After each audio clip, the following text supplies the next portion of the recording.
नमस्ते, सदावत्सले मातृभूमि, जय हिंद। दोस्तों, आज की टॉप डिफेंस हेडलाइंस है।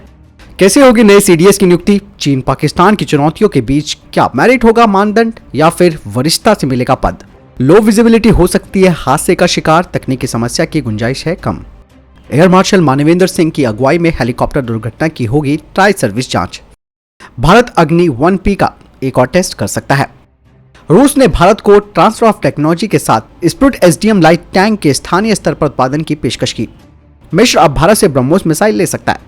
गगनयान से पहले भारत अगले साल लॉन्च करेगा 2 मानव रहित मिशन। वीनस पर जाने की भी तैयारी हो रही है।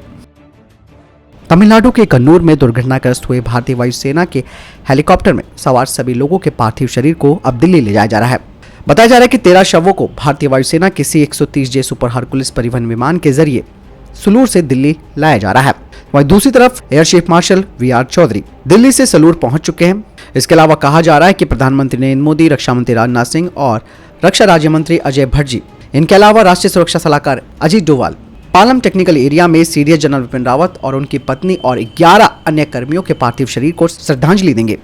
इसके अलावा हेलीकॉप्टर हादसे में जांच के आदेश दे दिए गए हैं और रक्षा मंत्री राजनाथ सिंह ने लोकसभा में कहा कि भारतीय वायुसेना के द्वारा एक ट्राई सर्विस टीम से जांच का आदेश दिया गया है। इसकी अध्यक्षता air officer commanding in chief training command air marshal Manvendra Singh करेंगे।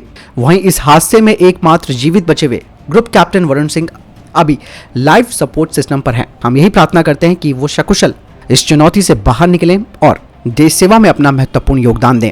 आपको बता दें कि मानवेंद्र सिंह भारतीय वायुसेना के ट्रेनिंग कमांड के कमांडर हैं और खुद हेलीकॉप्टर पायलट हैं। दोस्तों, कल दुर्घटनाग्रस्त हुआ Mi-17 V5 हेलीकॉप्टर का फ्लाइट डेटा रिकॉर्डर और कॉकपिट वॉइस रिकॉर्डर भी बरामद कर लिया गया है और इसे ब्लैक बॉक्स भी कहा जाता है, जिसमें कि वॉइस रिकॉर्ड होता है। इसमें सारी बातें रिकॉर्ड होती है जो अंतिम समय में की गई होती हैं। पायलट के कंट्रोल रूम से संपर्क से लेकर क्रू में जो भी कुछ हो रहा है उस सब की जो बातें होती है वो रिकॉर्ड होती हैं ब्लैक बॉक्स में। इस हादसे से पहले क्या हुआ, क्या बात हुई, क्या पायलट ने बताया, ये सब पता चलेगा अब इस ब्लैक बॉक्स के माध्यम से। दोस्तों, आज सीडीएस जनरल विपिन रावत हमारे बीच नहीं है, लेकिन उनके इस महत्वपूर्ण पद के लिए अब चर्चाएं जोरों से हो रही हैं और अब सरकार भारतीय सेना के लिए एक नया सीडीएस नियुक्त करने पर विचार कर रही है। इस बात की उम्मीद भी की जा रही है कि देश को एक नया सेना अध्यक्ष मिल सकता है। अब ऐसा भी कहा जा रहा है कि भारत सरकार देश के सबसे वरिष्ठ रक्षा अधिकारी की नियुक्ति के लिए योग्यता और वरिष्ठता के समान पैटर्न का पालन करेगी। चीन के साथ LAC में अभी स्थिति हमारी तनावपूर्ण है और ऐसे में PLA ने सैनिक, टैंक, रॉकेट और मिसाइलों को पश्चिमी थिएटर कमांड पर भी तैनात किया। तो ऐसे में जवाबदेही बनती है कि नए सीडीएस की नियुक्ति तुरंत की जाए। नियम के अनुसार सेना के सभी कमांडरों को सीडीएस की नौकरी के लिए पात्र माना जाता है। ऐसे में वरिष्ठता ही एकमात्र पद के लिए पैमाना नहीं है और हर कमांडर को अगले चरण में अपग्रेड कर देना ही एक तरीका नहीं होता, क्योंकि जिन अधिकारियों को पद के लिए पात्र माना जाता है उनके करियर को 360 डिग्री पर देखा जाता है। इसके अलावा चीन के साथ सीमा विवाद जो जारी है उसकी भूमिका भी देखी जाती है। सरकार के लिए जनरल रावत का विकल्प खोजना काफी कठिन होगा। राष्ट्रीय सुरक्षा प्रतिष्ठान को अब अफगानिस्तान पाकिस्तान क्षेत्र से भी सतर्क होकर सोचना होगा। दोस्तों, आपको बता दें कि सीडीएस और सेना प्रमुख के पद पर नई नियुक्तियों का निर्णय इस तथ्य को भी ध्यान में रखते हुए लिया जाना चाहिए कि 21वीं सदी का युद्ध जो कि साइबर और सूचना का युद्ध है, इस बारे में भी सचेत होने की जरूरत है। और जनरल रावत जी काफी बड़ा क्रांतिकारी परिवर्तन कर रहे थे।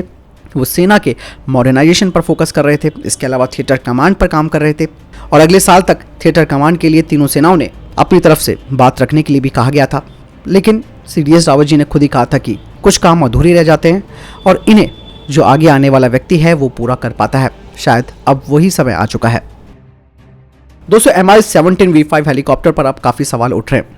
रशिया से खरीदे गए इस हेलीकॉप्टर पर काफी भरोसा जताया जाता है, क्योंकि प्रधानमंत्री हो फिर राष्ट्रपति हो वो भी Mi-17 V5 हेलीकॉप्टर से यात्रा करते हैं और ये खराब मौसम में भी उड़ान भरने में सक्षम है। इसीलिए इसका इस्तेमाल रेस्क्यू ऑपरेशन में भी किया जाता है। इसकी सबसे खास वजह यह है कि यह helicopter night vision, auto pilot mode और वेदर रडार से लैस होता है और इसके अलावा इसे विशेष परिस्थितियों में सैन्य हेलीकॉप्टर के रूप में भी इस्तेमाल किया जा सकता है। ऐसे में कई तरीके के सवाल उठ रहे हैं, क्योंकि जिस वक्त यह हादसा हुआ था वो घना जंगल है, पहाड़ी इलाका होने की वजह से लो विजिबिलिटी हुई और क्रैश की बातें कही जा रही है। क्योंकि दोस्तों, एक पायलट जो कि हेलीकॉप्टर या फिर कोई भी जहाज उड़ा रहा होता है उसका सारा का सारा जो कंट्रोल होता है वो ग्राउंड कंट्रोल स्टेशन से होता है और ऐसे में अगर ये संपर्क उससे टूट जाए तो आप ये समझ सकते हैं कि वो बिल्कुल अंधा हो गया है, क्योंकि सारी चीज़ें कमांड एंड कंट्रोल सिस्टम से मैनेज हो रही होती हैं। ऐसा भी कहा जा रहा है कि लैंडिंग पॉइंट से दूरी कम होने की वजह से भी हेलीकॉप्टर काफी नीचे था, इसीलिए वो पेड़ों से टकरा गया। एक सवाल और उठ रहा है दोस्तों इस हादसे के लिए, वो है चाइना का। जी हाँ, दरअसल कुछ डिफेंस एक्सपर्ट्स इस बात को कह रहे हैं कि जनरल रावत का ये जो हेलीकॉप्टर हादसा हुआ वो बिल्कुल ताइवान के सेना प्रमुख के जैसा ही हुआ है। ऐसे में कहा जा रहा है कि दोनों ही हादसों में चीन की आक्रामकता के खिलाफ डिफेंस के एक प्रमुख व्यक्ति की मौत हो जाती है। साथ ही ये भी कहा जा रहा है कि ये सब ऐसे समय पर हुआ जब चीन के साथ 20 महीने लंबे तनाव के चलते हिमालयी फ्रंट पर युद्ध जैसी स्थिति पैदा हो गई है।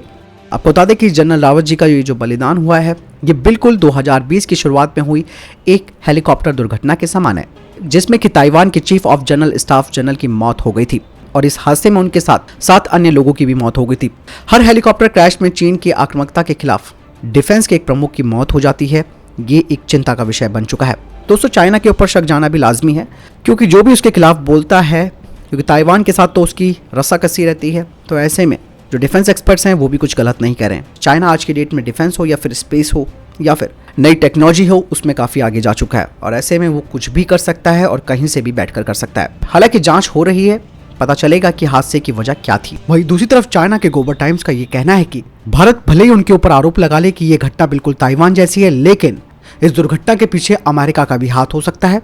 और साथ ही उन्होंने ये भी कहा कि ऐसा इसलिए भी क्योंकि सीडीएस जनरल विपिन रावत ने रशियन S-400 मिसाइल रक्षा प्रणाली की डिलीवरी के लिए हामी भरी थी, जिसका अमेरिका ने कड़ा विरोध किया था। यानी कि अब यहाँ पर अपना ठीकरा चाइना ने भारत के ऊपर फोड़ना शुरू कर दिया है और कहा कि अमेरिका की वजह से ही ये दुर्घटना हुई है। हालांकि दोस्तों कुछ कहना मुश्किल है, क्योंकि कुछ कहा नहीं जा सकता, आरोप प्रत्यारोप लगते रहते हैं, लेकिन असली वजह का पता जब लगेगा तब सब चीज सामने आएगी। हो सकता है कुछ भी हो सकता है, ये नहीं कह सकते कि इसके पीछे अमेरिका का हाथ है या चाइना का हाथ है या फिर कुछ टेक्निकल फेलियर है, कुछ भी हो सकता है। मैं बार बार कहूँगा, शक जाना लाजमी है। इतना बड़ा अधिकारी इतनी आसानी से हम नहीं खो सकते। आपको क्या लगता है कमेंट सेक्शन में लिखकर जरूर बताएं। 18 से 19 दिसंबर 2021 में नोटम फिर से जारी किया गया है बंगाल की खाड़ी में, जिसमें कि 1700 किलोमीटर की रेंज रखी गई है। कहा जा रहा है कि अग्नि 1P next generation medium range ballistic missile का परीक्षण किया जा सकता है और ये मिसाइल समुद्र पर आधारित एयरक्राफ्ट कैरियर्स को और मूविंग टारगेट्स को तबाह करने में सक्षम है। दोस्तों हाल ही में रशिया और भारत की मीटिंग के दौरान रशिया ने भारत को ऑफर किया है कि Bharat Sprut SDM-1 light weight amphibious tank को ट्रांसफर ऑफ टेक्नोलॉजी के माध्यम से लोकल स्तर पर बना सकता है और इस लोकल प्रोडक्शन के लिए सेपरेट यूनिट्स भी होंगी और असेंबली भी होगी। स्प्रूट SDM-1 टैंक 125 mm की कैनन रखता है और इसमें भी वही एम्यूनेशन लगाए जा सकते हैं जिनका उत्पादन भारत में ही किया जा रहा है अपने T-72 और T-90 टैंक्स के लिए। स्प्रूट में 9M119 लेजर गाइडेड मिसाइल लगाई गई है, जिसकी रेंज 4 किलोमीटर है और ये 500 किलोमीटर तक चल सकता है, वो भी विदाउट रिफ्यूलिंग के, और इसे आसानी से ट्रांसपोर्ट किया जा सकता है किसी भी एम्फीबियस शिप से या फिर इसे एयर ड्रॉप किया जा सकता है मिलिट्री एयरक्राफ्ट से। इसकी मैक्सिमम स्पीड 70 किलोमीटर है रोड में और ऑफ रोड में इसकी जो स्पीड है वो है 45 किलोमीटर प्रति घंटा और पानी में ये 10 किलोमीटर प्रति घंटे की रफ्तार से चल सकता है। इसका वजन 21 टन का है। यानी कि रशिया ने बहुत अच्छा ऑफर भारत को दिया है, जिसमें कि वो भारत को ट्रांसफर ऑफ टेक्नोलॉजी भी दे रहा है। इसके अलावा भारत को लाइट टैंक्स की सख्त आवश्यकता है लद्दाख जैसे टेरेन में, और इसीलिए अब इस बात पर फैसला लिया जाएगा कि ट्रांसफर ऑफ टेक्नोलॉजी के कितने पैसे मांगता है रशिया, क्योंकि ये बात क्लियर हो चुकी है। मैंने कल के डिफेंस अपडेट पे भी बताया था कि ट्रांसफर ऑफ टेक्नोलॉजी की फीस भारत देगा, ना कि रॉयल्टी फीस देगा। तो देखते हैं कहाँ पर बात बनती है।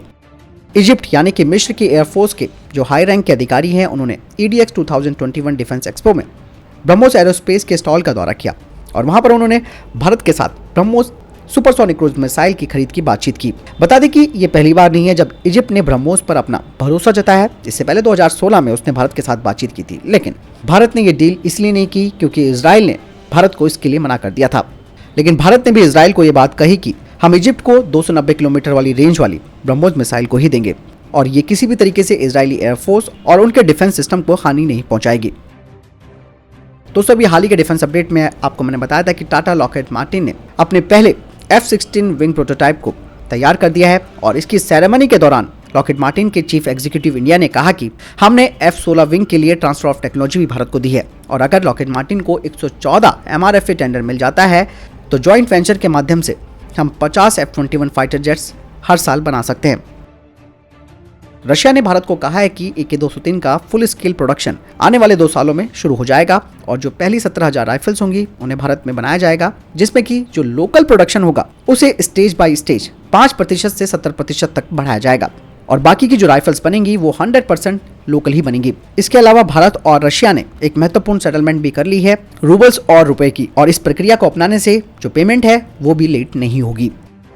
भारतीय नौसेना ने हाल ही में अपने INS परले की फोटो जारी की है। बता दें कि INS परले को हाल ही में अपग्रेड किया गया है Israeli ALM-2238 extra multipurpose air and surface search radar से। इसके अलावा इसमें लगाया गया लिंक्स U15 कंट्रोल रडार, इसे भारत इलेक्ट्रॉनिक्स लिमिटेड ने स्वदेशी रूप से बनाया है। ALM-2238 सर्विलांस और थ्रेट अलर्ट रडार है, जो कि multipurpose modern naval 3D radar system कहा जाता है और यह एस बैंड से ऑपरेट होता है और इसकी 350 किलोमीटर रेंज है, जिसमें कि 250 किलोमीटर रेंज फाइटर जेट्स के लिए है और यह 28 किलोमीटर तक ऑटोमेटिक थ्रेट डिटेक्ट कर सकता है।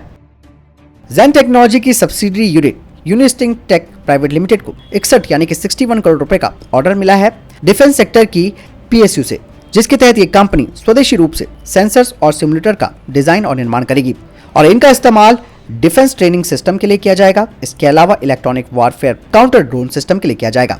कंपनी ने कहा कि वो एक बड़े फॉलो ऑन ऑर्डर का भी इंतजार कर रही है आने वाले सालों में।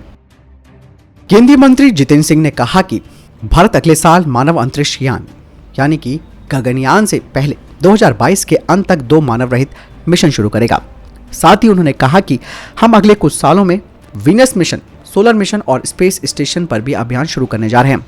अन्य अंतरिक्ष परियोजनाओं की स्थिति को साझा करते हुए केंद्रीय मंत्री जितेंद्र सिंह ने कहा कि वीनस मिशन 2022 के लिए योजनाबद्ध है, जबकि सोलर मिशन 2022-2023 और अंतरिक्ष स्पेस स्टेशन 2030 तक निर्धारित है। हालांकि चाइनीज वायरस की वजह से इन परियोजनाओं में देरी हुई है। उन्होंने ये भी कहा कि इसके साथ रोबोट्स होंगे जिन्हें वायु मित्र का नाम दिया गया है। केंद्रीय मंत्री ने आगे बताया कि कई अन्य मिशन जल्दी शुरू होने वाले हैं। 2022-2023 के लिए हमारे पास आदित्य सोलर मिशन नाम का सौर मिशन होगा। तो दोस्तों, ये थे अभी तक के टॉप डिफेंस और स्पेस अपडेट। वीडियो के संबंध में कोई प्रश्न, जवाब या आपका कोई सवाल है कमेंट सेक्शन में लिखकर जरूर पूछ सकते हैं। मिलता हूं नई वीडियो के साथ, ख्याल रखिएगा अपना और चैनल सब्सक्राइब करना ना भूलिएगा। नमस्कार, जय हिंद, वंदे मातरम।